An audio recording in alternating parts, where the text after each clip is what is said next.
கிறிஸ்துவுக்குள் எனக்கு அன்பான தேவ ஜனமே, இந்த நல்ல நாடு கர்த்தருடைய எதை நாங்கள் தியானிக்கிறோம்? கல்வாரி பாதையை நாங்கள் தியானித்துக் கொண்டிருக்கிறோம்.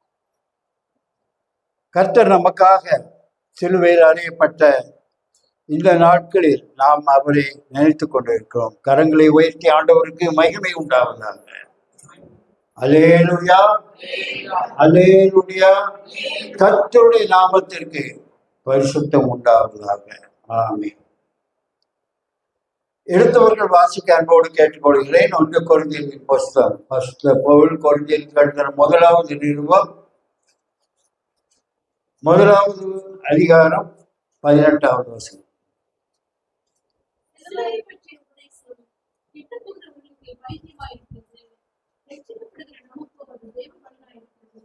சிலுவை பற்றிய உபதேசம், கர்த்தருடைய சிலுவை பற்றிய உபதேசம் யாருக்கு? உபதேசம் கெட்டு போகிறவர்களுக்கு பைத்தியமாயிருக்கிறது, ரட்சிக்கப்படுகிற நமக்கோ அது தேவ பலனாயிருக்கிறது என்பதை நாம் அறிகிறோம். சிலுவை பற்றிய உபதேசம் கர்த்தருடைய பரிசுத்த நாமத்திற்கு மகிமை உண்டாவதாக. கெட்டு போகிறவர்களுக்கு பைத்தியமாக இருக்கிறது என்பதை நாம் வேதத்தில் வாசிக்கிறோம். இயேசு கிறிஸ்து அற்புதங்களை செய்து அதிசயங்களை செய்து எருசலேமில் பவனி வந்த போது அவரை ஜனங்கள் எல்லாரும் என்ன செய்தார்கள்? புகழ்ந்தார்கள் என்பதாக பார்க்கிறோம். அற்புதங்களை செய்து அதிசயங்களை செய்து எருசலேமில் பவனி வந்த போது மரக்கிளைகளை வெட்டி தங்கள் சேலைகளை வழியில் வெளித்து இப்படியாக அவரை புகழ்ந்தார்கள் என்பதாக பார்க்கிறோம். ஜனங்கள் அவரை எல்லாரும் புகழ்ந்தார்கள். இயேசு கிறிஸ்து அதிசயங்களையும் அற்புதங்களை செய்து குருடருக்கு பார்வையையும் முடவரை நடக்க பண்ணி மரித்தவர்களை உயிரோடு எழுப்பி இப்படிப்பட்ட அற்புதங்களை செய்த போது ஜனங்கள் அவருக்கு எருசலேமில் ஓசன்னா என்று பாடினார்கள். அதே ஆண்டவர் சிலுவையில் தொங்கின போதும் அவருக்கு முன்னால் நின்றவர்கள் அவரை என்ன செய்தார்கள்? இகழ்ந்தார்கள் என்பதாக நாம் வாசிக்கிறோம். அற்புதங்களை செய்து எருசலேமில் வந்த போது அவரை புகழ்ந்தார்கள். அதே இயேசு கிறிஸ்து சிலுவையில் அறையப்பட்ட போது அவரை இகழ்ந்தார்கள் என்பதாக நாம் வாசிக்கிறோம். அதிசயங்களை செய்த போது புகழ்ந்தார்கள். சிலுவை பற்றிய உபதேசம் அவர்களுக்கு கெட்டு போய் இருக்கிறது என்பதாக பார்த்தோம். அதே அவர்களுக்கு பைத்தியமாக இருந்தது என்பதையும் நாம் பார்க்கிறோம். சிலுவை பற்றிய உபதேசம் கெட்டு போகிறவர்களுக்கு அது பைத்தியமாக இருக்கிறது. என்ன சொல்லி அவரை இகழ்ந்தார்கள்?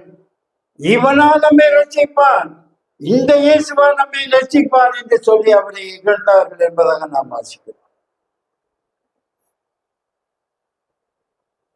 அதை அவர்கள் அறியவில்லை.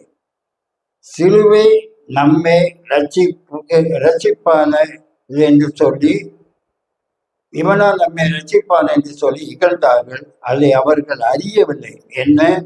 ரட்சிக்கப்பட சிலுவை அவசியமானது என்பதை அவர்கள் அறிந்து கொள்ளவில்லை. சொல்லுங்க, சிலுவை நம்மை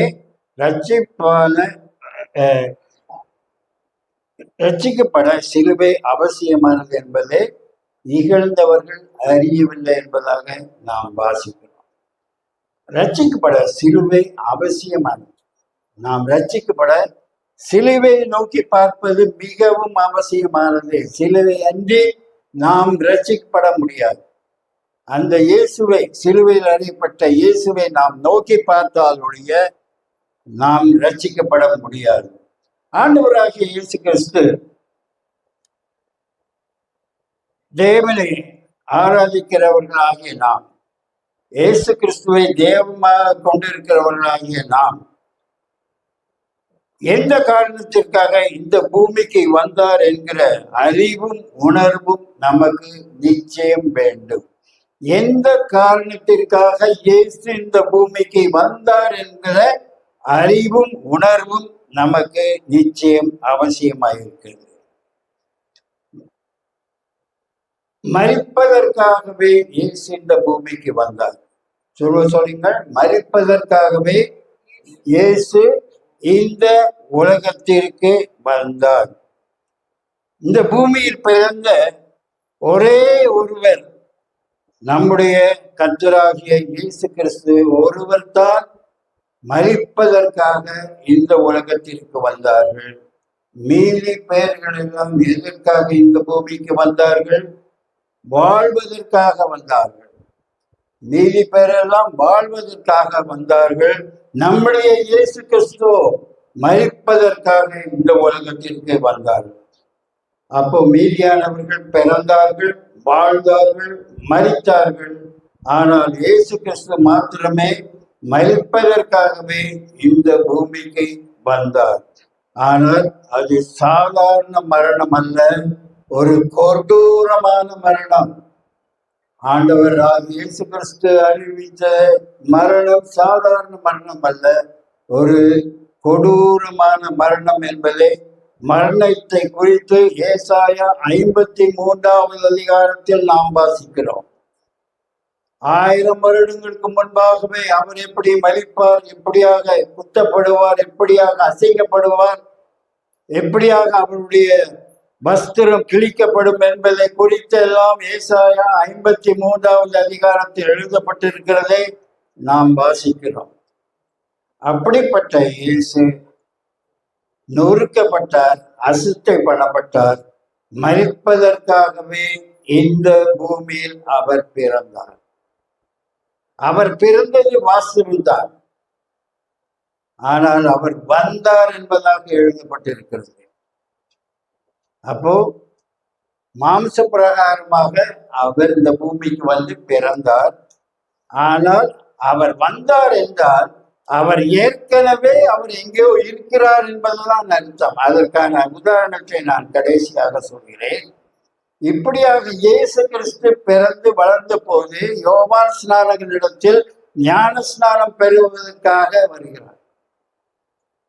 அப்படிப்பட்ட இயேசு ஞான ஸ்நானம் பெற வந்த போது யோவான் ஸ்நானகன் என்ன சொல்கிறார் என்றால், தன்னோடு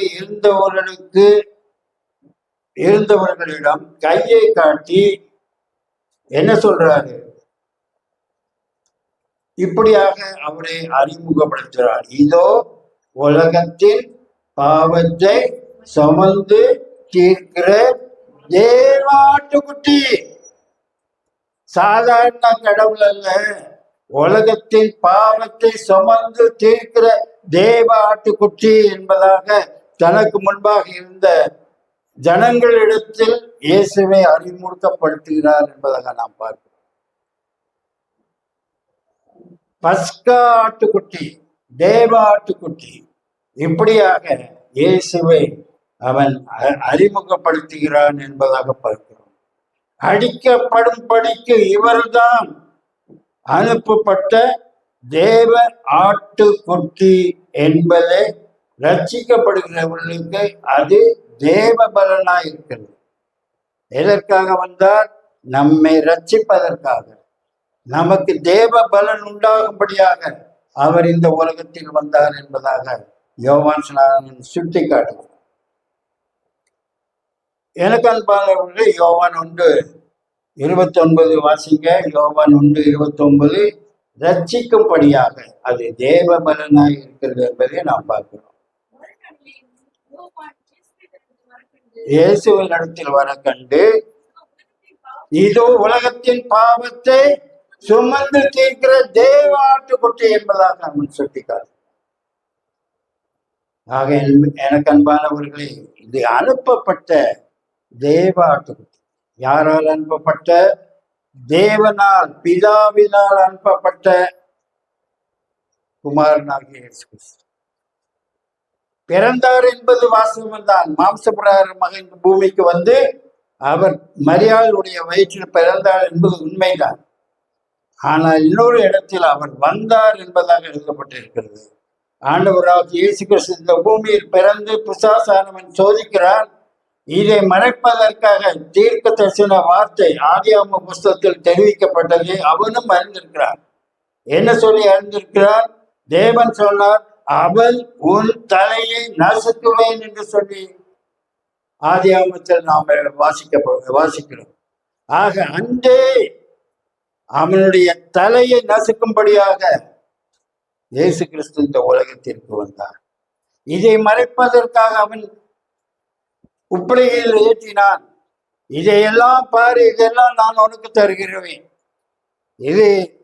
இதையெல்லாம் உனக்கு தருவேன், நீ என்னை பணிந்து கொண்டார் என்பதாக சொல்கிறார். இன்னும் அவரை சமாதானப்படுத்துவதற்காக மலை உச்சியில் கொண்டு போகிறார்.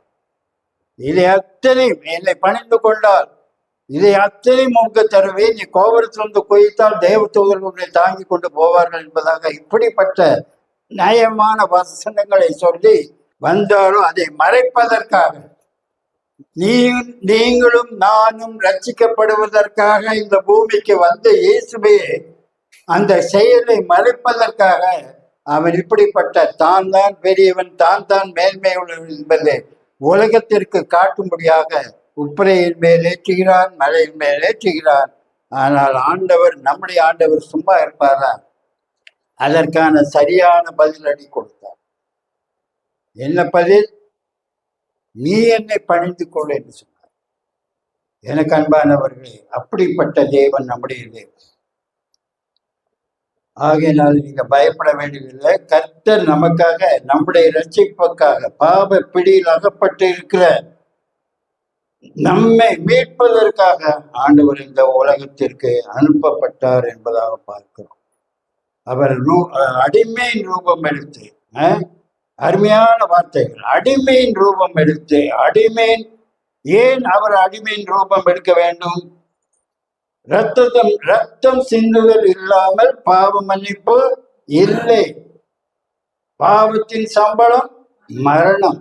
ஆகினால் இந்த பிடியிலிருந்து நம்மை மீட்பதற்காகவே ஆண்டவர் இந்த உலகத்திற்கு இயேசு கிறிஸ்து வந்தார் என்பதாக பார்க்கிறோம். ஆதி மனிதன் பாவம் செய்யும் போது அவன் மகிமை எடுக்கப்பட்டது. ஆனால் அதன் பின்பு மகிமை அவர்களுக்கு இருக்கும் மட்டும் அவர்கள் ஆளுகை செய்தார்கள் என்பதாக பார்க்கிறோம். ஆதாமும் ஏவாளும் பாவம் செய்யும் போது அவர்களுடைய மகிமை எடுக்கப்பட்டது. ஆனால் மகிமையோடு இருந்த போது அவர்கள் சகலத்தை மாண்டு கொண்டார்கள் என்பதாக வேதத்தில் நாம் பார்க்கிறோம். ஆகியால் அந்த மகிமை நாம் அடைவதற்காகவே ஆண்டவர் இந்த உலகத்திற்கு வந்தார் என்பதை நாம் அறிந்து கொள்ள வேண்டியவர்களாக இருக்கிறோம். ஆக எனக்கு அன்பானவர்களே, அடிமையின் ரூபம் எடுத்து மரண பரியந்தம் அவர் சிலுவை அதனால் என்ன பலன்? நமக்கு அடிமை என்ற அழைக்கப்பட்ட உங்களுக்கும் எனக்கும் அவர் பாடுபட்டதினாலே அப்பா பிதாவே என்று கூப்பிடப்படுகிற புத்திர சுவிகாரத்தின் ஆவியை நாம் பெற்றிருக்கிறோம். தைரியமாக நாம் இயேசுவை அப்பா என்று கூப்பிட முடியும். தைரியமாக நம்மை பிதாவே என்று கூப்பிட முடியும். அந்த விதமான சிலாக்கியத்தை ஆண்டவர் தம்முடைய மரணத்தின் மூலமாக உங்களுக்கும் எனக்கும் கொடுத்திருக்கிறார். அல்லேலூயா! அவருடைய மகிமை கனம் அவர்களுக்கு உண்டாவதாக, அவருக்கு மகிமை உண்டாவதாக. அப்படிப்பட்ட ஒரு பெரிய சிலாக்கியத்தை நம்முடைய தேவன் நமக்கு கொடுத்திருக்கிறார். ஆகிய அவருடைய மரணத்தின் மூலமாக நாம் அப்பா பிதாவே என்று கூப்பிடப்படுகிற அந்த புத்திர சுவிகாரத்தின் ஆவியை பெற்றிருக்கிறோம். எனக்கு அன்பானவர்களை, அவர் எதற்காக இந்த உலகத்திற்கு வந்தார்? பிறந்தார் என்பது வேறு, வந்தார் என்பது வேறு. வந்தார் என்றால் எங்கேயோ இருக்கிறார், அங்கிருந்து அவர் வந்தார் என்று அர்த்தம். அவர் வந்தார் என்பதாகவும் எழுதப்பட்டிருக்கிறது, பிறந்தார் என்பதாகவும் நாம் வாசிக்கிறோம். அப்ப வந்தார் என்பது அவர் எங்கிருந்தோ வந்தார். எங்கிருந்து வந்தார்? தேவனுடைய வலது பாரசத்திலிருந்து அவர் இந்த பூமிக்கு வந்தார். ஆக உங்களையும் என்னையும் மேற்கும்படியாக, ரட்சிக்கும்படியாக அவர் இந்த உலகத்திற்கு வந்தார். அப்ப இயேசு வந்தார், பிறந்தார். உண்மைதான், பிறந்தார் என்பது நாம் மாம்ச பிரகாரமாக அவர் பிறந்தார் என்பதை நாம் கிறிஸ்துமஸ் மூலமாக நாம் கொண்டாடுகிறோம். ஆனால் வந்தார் என்பதை நாம் உணர வேண்டும். சிலர் கேட்டா இயேசுக்கு எத்தனை எத்தனை பிறந்த நாள்னு கேட்டா 2026 ஆண்டு பிறந்த நாள் என்பாங்க. அதல்ல, இயேசு வந்தார். 2000 ஆண்டுகளுக்கு முன்பாகவே இயேசு இந்த உலகத்திற்கு வந்தார். வந்ததாலே நாம் என்ன செய்யறோம்? முன்னாடி அவர் எங்கேயோ இருந்திருக்கிறார். தேவனுடைய வலது பாரஸ்தில் இருந்தார். அதுக்கு உதாரணமான வசனம் யோவான் 1:1. வாசிங்க. யோவான் 1:1. ஆதியிலே வார்த்தை இருந்தது, அந்த வார்த்தை தேவனாய் இருந்தது, அந்த வார்த்தை மாம்சமாகி இறங்கி வந்தது. அப்போ மாம்சம் யாரு? வார்த்தை யாரு? ஆண்டவராகிய இயேசு கிறிஸ்து. அவர்தான் இறங்கி வந்தார்.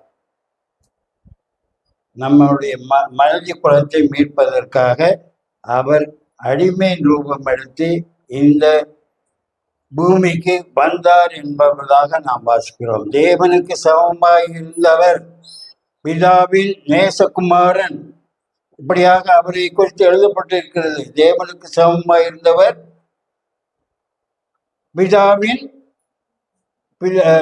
பிதாவின் நேசகுமாரன். இவர் அடிமை நுகத்திற்கு உட்பட்ட என்னையும் உங்களையும் மீட்டுக்கொள்ள பரிகாரியாக இந்த உலகத்திற்கு வந்தார் என்பதாக நாம் அறிகிறோம்.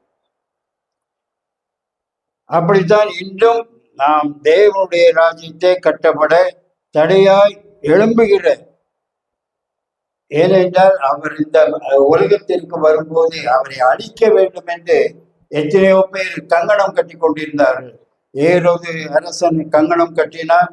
எப்படியாவது சில அவருக்கு பின்பாக வந்த அரசர்கள் அவரை எப்படியாவது அழித்து விட வேண்டும் என்று நினைத்தார்கள்.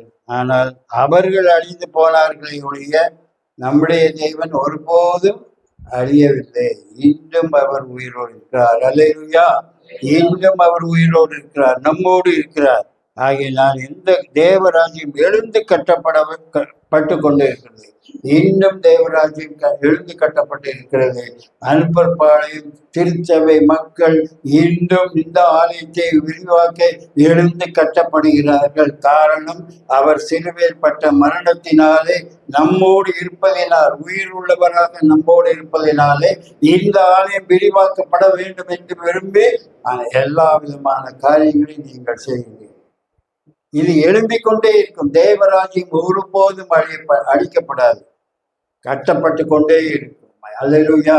அப்படிதான் இந்த அன்பர்பாளையம் திருச்சபையும் கட்டப்பட்டு கொண்டு வருகிறார், கட்டப்பட்டு கொண்டு இருக்கிறது.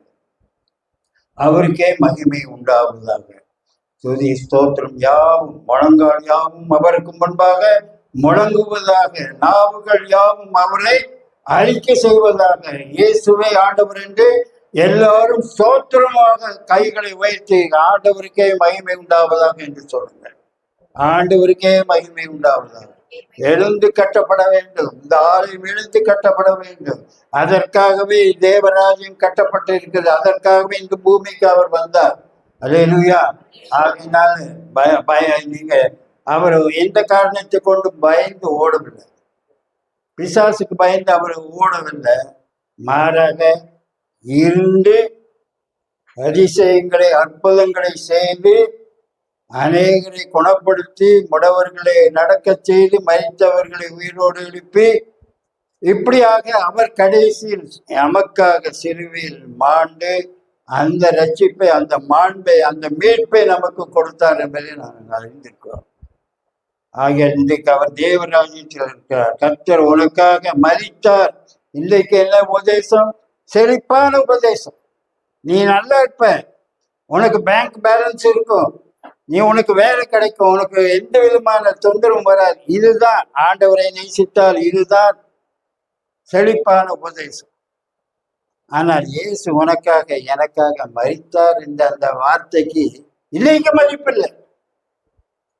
அந்த உபதேசம் எங்களுக்கு வேண்டாயா, செழிப்பான உபதேசம் சொல்லுயா. நீ நல்லா இருப்ப, உனக்கு நிறைய பணம் கிடைக்கும், பேங்க் பேலன்ஸ் இருக்கும், நீ கார் வாங்குவ, பைக் வாங்குவ, எல்லாம். இதுதான் இன்னைக்கு உபதேசமா இருக்கு. அதுதான் ஜனங்களுக்கு பிடிக்குது. கெட்டு போகிறவர்களுக்கு அது பைத்தியமாக இருக்கிறது சிலுவை பற்றிய உபதேசம்.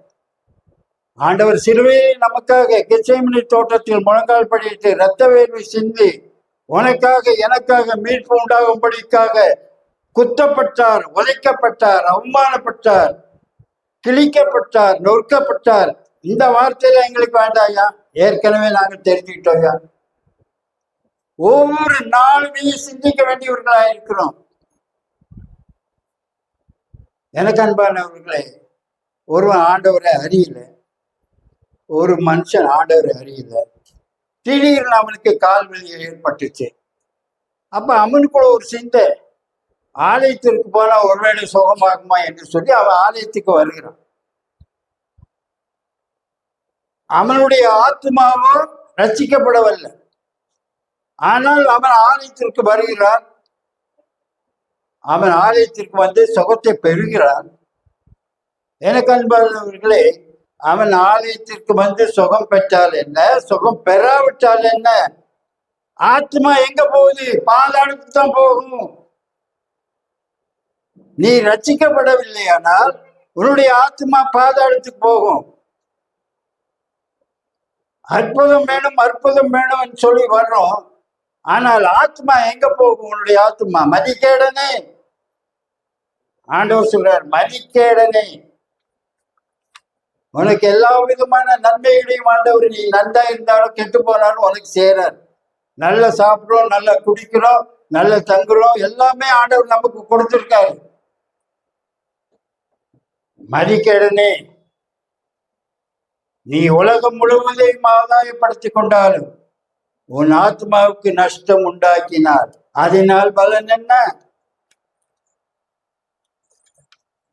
என்ன பிரயோஜனம்? அற்புதத்தை பெற்று என்ன பிரயோஜனம்? அதுக்கு அற்புதம் பெறாமலே பாதாளத்துக்கு போயிடலாமே. உனக்கு சுகமும் வேணும், அற்புதமும் வேணும், ஆனால் ஆண்டவரை பற்றி தெரிந்து கொள்ள வேண்டாம். எனக்கு சிலுவை பற்றி உபதேசம் எனக்கு வேண்டாம். இதுதான் நம்முடைய சபையின் மக்களுடைய விசுவாசமா இருக்கு. எல்லா இடத்துலையும் சொல்றேன், வசமான வார்த்தைகள், செழிப்பான வார்த்தைகள் அல்ல. சிலுவை எந்தைக்கு நீ நோக்கி பார்க்கிறாயோ அன்றைக்கு தான் நீ ரட்சிப்பு உனக்கு கிடைக்கும். அன்றைக்கு தான் உனக்கு உள்ளான சமாதானம். உன்னுடைய ஆத்மா பரதேசிக்கு போகும். மற்றபடி நீ சுகமடைந்தால் என்ன, நீ வாழ்ந்தால் என்ன, இந்த உலகத்துல நீ என்ன கொண்டு போக போற? ஆத்மா ரசிக்கப்படவில்லை, என்ன கொண்டு போக போற? எனக்கு அன்பானவர்களே, ஆத்மா ஆதாயத்திற்காக அந்த சிலுவை நோக்கி பார். அந்த சிலுவை, அடிப்பட்ட அந்த சிலுவை நோக்கி பார்.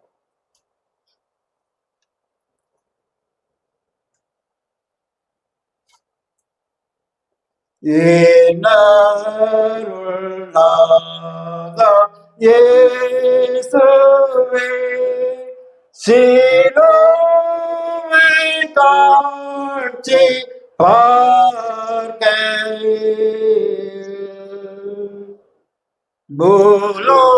பூலோகமே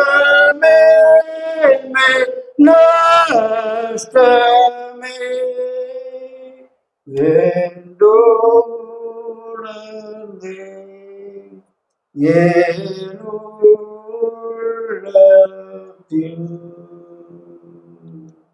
எனக்கு அன்பானவர்களே, இந்த உலகம் அழியக்கூடியது. அற்புதம் நீ பெற்றாலும், அதிசயத்தை பெற்றுக் கொண்டே இருந்தால் உன்னுடைய ஆத்மா நஷ்டப்பட்டார் நீ என்ன செய்வார்? இந்த அவருடைய சிலுவை காட்சியை நாம் பார்ப்போம். தொங்கின இயேசுவை நாம் நோக்கி பார்க்க ஆண்டவர் விரும்புகிறார். ஆண்டவரே, எனக்கு இந்த கைவலி போகணும், எனக்கு இந்த கால்வலி போகணும்,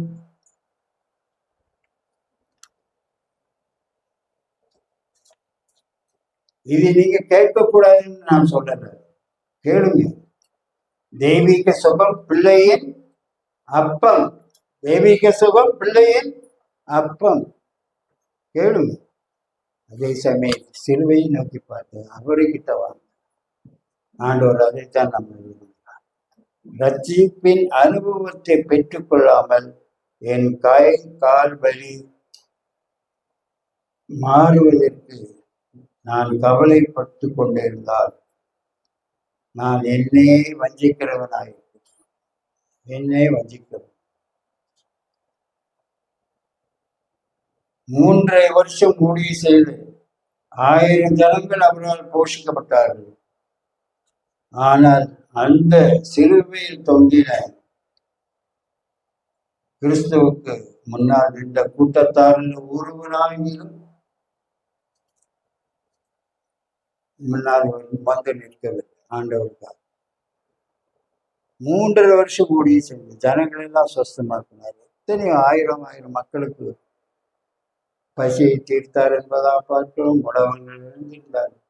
ஆனால் சிலுவையில் அறியப்பட்டவர் பட்ட போதும் யாரும் அவருக்கு துணையாக நிற்கவில்லை என்பதாக. இன்றைக்கு நம்முடைய நிலைமை என்ன? இன்றைக்கும் அவர் வதைப்பட்டு கொண்டுதான் இருக்கிறார். உனக்காக எனக்காக. மகனே, உன் நெஞ்ச எனக்கு தாராயோ என்று கேட்டுக்கொண்டார். அப்படிப்பட்ட இயேசு அப்பேற்பட்ட பெரிய தெய்வீகமான மனுஷன். அவருக்கு அற்புதம் செய்கிறது ஒரு பெரிய காரியமே இல்லை, ஒரு பெரிய மேட்டரே கிடையாது. அவர் அற்புதம் செய்வதற்காக ராத்திரி தூங்காம கண் ஒடிச்சுக்கிட்டு இந்த அற்புதத்தை இந்த மனுஷனுக்கு செய்யணுமே, இந்த மனுஷனுக்கு செய்யணுமே விழித்து கொண்டு அதை கவலைப்பட்டு கொண்டிருக்கவில்லை. மாறாக ஒரு வார்த்தை சொன்னார். லாசருவை எழுந்தரு என்று சொன்னார். அந்த வார்த்தை எங்க அடிச்சது? அவன் இருக்கிற இடத்துல, அந்த பாதாளத்திலேயோ பரதேசில எங்க இருந்தாலும் அந்த வார்த்தை, நீ எழுந்தருன்னு சொன்ன வார்த்தை அவன் சரீரத்திலிருந்து நாட்டப்பட்ட எலும்பு எல்லாம் உருகி போன அந்த 4 நாள் கழித்து நாட்டம் எடுத்த சரீரத்திலிருந்து அந்த வார்த்தை பாதாளத்தில் அடித்தது.